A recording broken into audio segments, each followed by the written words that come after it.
दोस्तों पिछली वीडियो में हमने देखा कि कैसे ओरहान गाजी ने बुरसा को फतह करके ऑटोमन स्टेट की बुनियाद रखी और उसे मजबूत किया।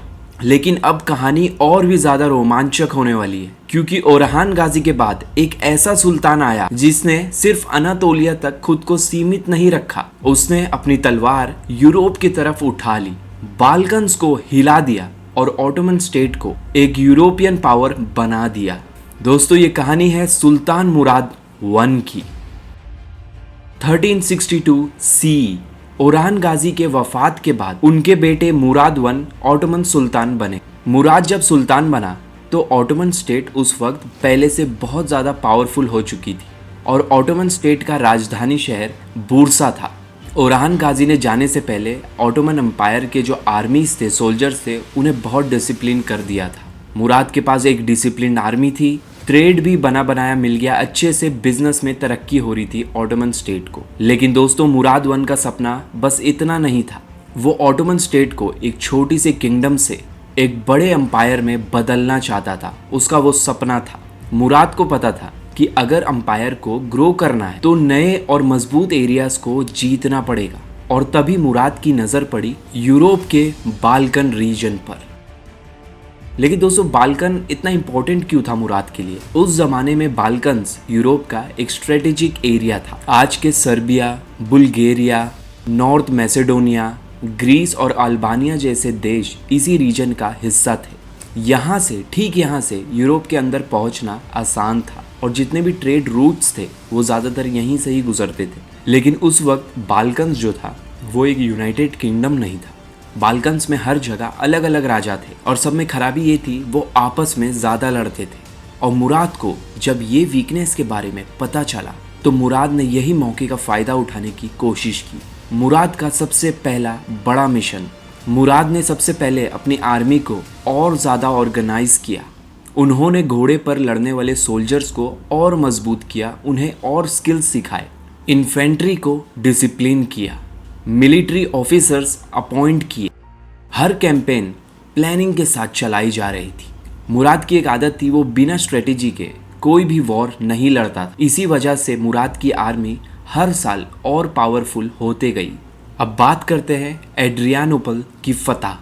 मुराद वन का सबसे बड़ा टारगेट था एड्रियानोपल। आज इस सिटी को एडिर्ने के नाम से जाना जाता है। ये बाइजेंटाइन एम्पायर का एक बहुत इंपॉर्टेंट सिटी था। 1360 के दशक में ऑटोमन आर्मी ने एड्रियानोपल पर अटैक कर दिया। बाइजेंटाइन एम्पायर उस वक्त पहले से ही कमज़ोर हो चुका था और उनके आपस में कई सिविल वॉर्स भी चल रहे थे, आपसी झगड़े। मुराद वन ने इसी मौके का पूरा फ़ायदा उठाया और एड्रियानोपल पर अटैक कर दिया। कुछ ही समय में एड्रियानोपल ऑटोमन आर्मी के कंट्रोल में आ गया। दोस्तों ये सिर्फ एक सिटी की जीत नहीं थी, ये यूरोप में ऑटोमन एक्सपांशन का सबसे बड़ा टर्निंग पॉइंट था। मुराद वन ने इस सिटी को अपना नया कैपिटल बना दिया। अब ऑटोमन स्टेट जो थी वो एशिया और यूरोप दोनों कॉन्टिनेंट्स में एस्टेब्लिश हो चुकी थी। जैसे ही एड्रियानोपल ऑटोमन के कंट्रोल में आया, यूरोप के जितने भी बड़े बड़े रूलर्स थे वो सब टेंशन में आ गए। उन्हें लगने लगा कि अगर अभी ऑटोमन्स को नहीं रोका तो वो एक एक कर पूरे बाल्कन्स पे अपना कंट्रोल जमा लेंगे। लेकिन उस वक्त यूरोप यूनाइटेड नहीं था, हर किंगडम आपसी झगड़े और पॉलिटिक्स में बिजी था। मुराद वन ने इसी डिवीजन का फायदा उठाया, एक एक करके उसने बाल्कन्स रूलर्स को हराना शुरू कर दिया। अब बात करते हैं बैटल ऑफ मारित्सा 1371। मुराद वन के एक्सपांशन को रोकने के लिए सर्बियन और बाल्कन रूलर्स ने एक अलायंस बनाई। उन्होंने सोचा कि एक बार मिलकर अटैक करेंगे और ऑटोमन्स को यहाँ से यूरोप से भगा देंगे। लेकिन मुराद वन के जनरल्स ने एक बहुत ही स्मार्ट स्ट्रेटेजी यूज़ की। देर रात के वक्त ऑटोमन आर्मी ने अचानक एनिमी कैंप पर हमला कर दिया। बाल्कन की जो आर्मी थी वो बिल्कुल भी तैयार नहीं थी। कैंप में अफरा तफरी मच गई। कई सोल्जर्स बाल्कन्स के बिना लड़े ही मैदान छोड़कर भाग गए। हजारों लोग मारित्सा का जो रिवर था उसमें डूब गए। ये बैटल ऑटोमन एम्पायर की सबसे बड़ी विक्टरीज में से एक बनी। इस जीत के बाद बाल्कन्स के कई रूलर्स ने ऑटोमन सुल्तान मुराद वन की अथॉरिटी को मान लिया। दोस्तों मुराद वन सिर्फ एक वॉरियर नहीं थे, वो एक इंटेलिजेंट एडमिनिस्ट्रेटर भी थे। उन्होंने अपने नए कॉन्कर्ड एरियाज में गवर्नर्स अपॉइंट किए, रोड्स बनवाई ट्रेड रूट्स को सिक्योर किया। जहां ऑटोमन रूल आता वहां सिर्फ आर्मी नहीं जाती, एडमिनिस्ट्रेशन भी एस्टेब्लिश किया जाता था। इसी वजह से अंपायर स्टेबल रहता था। अब बात करते जानिसरीज की ताकत। मुराद वन के दौर में ऑटोमन आर्मी और भी डिसिप्लिन्ड हुई। इसी पीरियड में जानिसरीज कॉर्प्स को ऑर्गेनाइज किया गया। ये सोल्जर्स सुल्तान के सबसे लॉयल ट्रूप्स में से एक थे।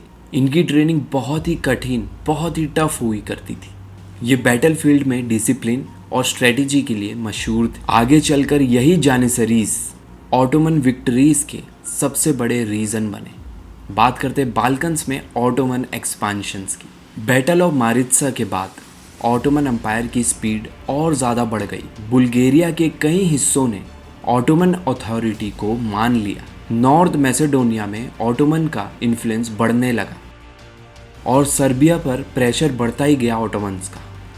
हर जीत के बाद मुराद वन की रेपुटेशन यूरोप में बढ़ रही थी बहुत ही तेज़ी से। अब यूरोप के जितने भी रूलर्स थे उन्हें समझ आ चुका था ये कोई अब छोटी सरहदी फ्रंटायर स्टेट नहीं रही, बल्कि एक राइजिंग अंपायर बन चुकी है। मुराद वन की लीडरशिप, वो अपनी आर्मी के साथ हमेशा खड़े रहते थे। वो सिर्फ महल में बैठकर ऑर्डर्स नहीं देते थे, हर कैंपेन को पर्सनली लीड किया करते थे। इससे आर्मीज में बहुत जोश आ जाता था। इसी वजह से मुराद के सोल्जर्स उनकी बहुत इज्जत और मोहब्बत उनसे करते थे। मुराद डिसिप्लिन को बहुत ज़्यादा इम्पोर्टेंस देता था। जैसे जैसे ऑटोमन बाल्कन्स में एक्सपांड होते ही गए, वैसे यूरोप के क्रिश्चियन रूलर्स एक नए अलायंस की तैयारी करने लगे। सबको लग रहा था अगर मुराद वन को नहीं रोका गया तो ऑटोमन आर्मी यूरोप के और अंदर घुस जाएगी। लेकिन मुराद वन भी रुकने वाले नहीं थे। उन्होंने अपनी नेक्स्ट कैंपेन की तैयारी करना शुरू कर दी और ये कैंपेन ऑटोमन हिस्ट्री की सबसे फेमस बैटल्स में से एक बनने वाली थी। मुराद वन ने सिर्फ अपने वालिद ओरहान गाजी की लेगेसी को कंटिन्यू नहीं किया, उन्होंने ऑटोमन स्टेट को यूरोप की तरफ एक्सपांड करके उसे एक पावरफुल एम्पायर बनाने की राह खोल दी। एड्रियानोपल की फतह, बैटल ऑफ मारित्सा की जीत और बाल्कन्स में ऑटोमन इन्फ्लुएंस, ये सब मुराद वन की लीडरशिप का नतीजा था। अगर मुराद वन ना होते तो शायद महमद फातेह कभी कॉन्स्टेंटिनोपल तक नहीं पहुंचते। मुराद वन ने वो रास्ता बना दिया था जिस पर चलकर आने वाले ऑटोमन सुल्तान्स ने दुनिया की सबसे पावरफुल एम्पायर्स में से एक खड़ी की। दोस्तों, अभी वीडियो खत्म नहीं हुई, लेकिन मुराद वन की जिंदगी की सबसे बड़ी खूनी जंग अभी बाकी थी। एक ऐसी बैटल जिस पे ऑटोमन एम्पायर ने जीत हासिल की लेकिन अपने सुल्तान को खो दिया। दोस्तों, अगले वीडियो में हम बात करेंगे बैटल ऑफ कोसोवो, जिसने बाल्कन्स और पूरे यूरोप की हिस्ट्री हमेशा के लिए बदल दी। तो सब्सक्राइब जरूर करें। अस्सलाम वालेकुम।